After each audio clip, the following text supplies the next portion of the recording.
My biggest problem is you can argue, well, Trump is not above the law, blah, blah, blah, blah, blah. Okay, yeah, we've heard it all before. It's like I said in the first hour. Everything that was said, you've probably heard before because it's the same old talking points. And I believe that America deserves better than this. We deserve better than having show trials every time somebody decides they want to throw one out there. We've had too many damn show trials that mean absolutely nothing. They're distractions and they're contradictions. And of course, now moral contradictions are all part of the new normal. No one is looking forward. No one is trying to improve things. We see that vendettas are more important than anything else right now. Vendettas are aired on primetime right now. Dead horses are beaten to death more and more and more until they're dog food, maybe less than dog food. But again, it's like, okay, so how are we going to improve our country? And who's at fault for allowing the country to go the way it is? Well, it doesn't matter. We're talking now about how Donald Trump incited a riot in Washington. We could do that privately in silent chambers, but no, we have to make it a primetime special where they hired television consultants to come in and make it look all good for the public. I mean, it's like this is not an Aaron Sorkin broadcast, but I guess it has to be, right? Because they want to make sure that everybody's entertained by this show trial. Meanwhile, the average price of a gallon of gas nationwide is like over $5 in most places across the country. In all 50 states, the average price of a gallon of gas stood above $4.40, but costs range considerably across different regions as drivers in the West and Northwest suffered the highest prices and drivers in the Southeast saw the lowest. President Joe Biden. Now, he's faced criticism over his handling of cost increases in essentials like fuel and groceries. Only 37% of Americans approve of Biden's handling of the economic recovery. That's according to an ABC Ipsos poll that was released last weekend. Of course, the Biden administration does not take any responsibility and blames Vladimir Putin and the war in Ukraine for the problems we have. Just like Biden, his cliched remarks, I mean, it's just like him, right? Cliched remarks, they're getting old and stale. Just like you could probably figure out what they said at that show trial last night. So the United States, at the moment, I think we're having our distractions. We're having the directions of what we should be concerned about being made for us, even though the United States, we hear from Biden that it's all about Putin, but the United States imports some crude oil from Russia, but Russian oil is relatively small. It has a small footprint in the U.S. market.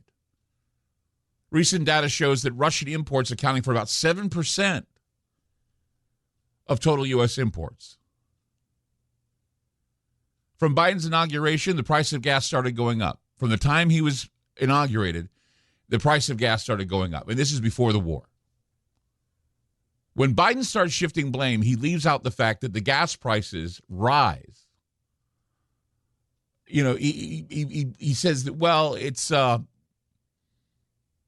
Putin's war. It's the reason why we have this overall rise in gasoline prices, but it's only been a fraction of that, really. The war is a convenient way to hide behind ineptitude. When all else fails, rally the troops against the enemy. Rally the troops against Emmanuel Goldstein. Use your 2 minutes of hate. It's either Trump or Putin. Take your pick. In the meantime, the consumer price index rose 8.6% in May from a year ago. That's the highest increase since December 1981. Core inflation, excluding food and energy, rose 6%. Both have shot up higher than expected. Surging food, gas, and energy prices all contributed to the gain, with fuel oil up 106.7% over the past year. Home costs, which comprise about 1/3 of the CPI, rose at the fastest at 12-month. It's the highest 12-month pace in 31 years. The rise in inflation meant workers lost more ground in May, with real wages declining 0.6% from April and 3% on a 12-month basis. If you're not making the right financial moves right now, you should get ready to join the poverty clique. If you're not prepared right now with food in your house, you might as well get ready to be the starving poverty clique. And you don't want that. And it's like I said the other night, I'm worried that I don't have enough. I worry that I'm not doing enough. I worry that I'm not going to have enough. I think about that every day now. Every time I read the news, every time and that's why I'm so disgusted. It has nothing to do with politics. It has everything to do with, are we paying attention to what is important? Survival. America can't keep having show trials like this. America can't keep acting like it's all systems go and not have anybody to stand up and say, hey, we're responsible for why things are going wrong. Because they're all going to blame us. And it's like what was said earlier. They hate us. It's obvious they hate us. You're not going to be part of their little club. You're going to be part of the poverty clique. And they're going to look down on you as a moral failure. And they're going to say, well, you know, if you had an electric car, things would have been a lot better. If you were just to, you know, eat your bugs like a good little peasant, you'd be a lot better. If you had solar, you'd be a lot better. I mean, I can hear it now. You know, we told you so, they'll tell you. But it's not as easy as it looks, right? I mean, you don't know what's coming. We just know that a major event has happened in the future, and we're feeling the effects of it now. That is, if you believe in retrocausality.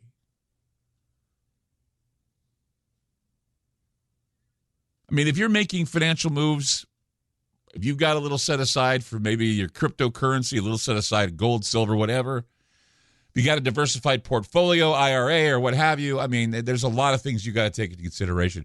Right now, my situation, it's like I'm looking for good life insurance, and believe me, it's not going to be able to find it. I'm not going to be able to find good life insurance in the situation I'm in right now. You know?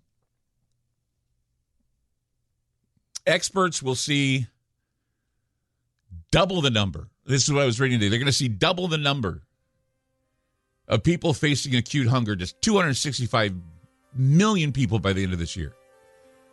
That's worldwide, guys. People starving. On with the show trial.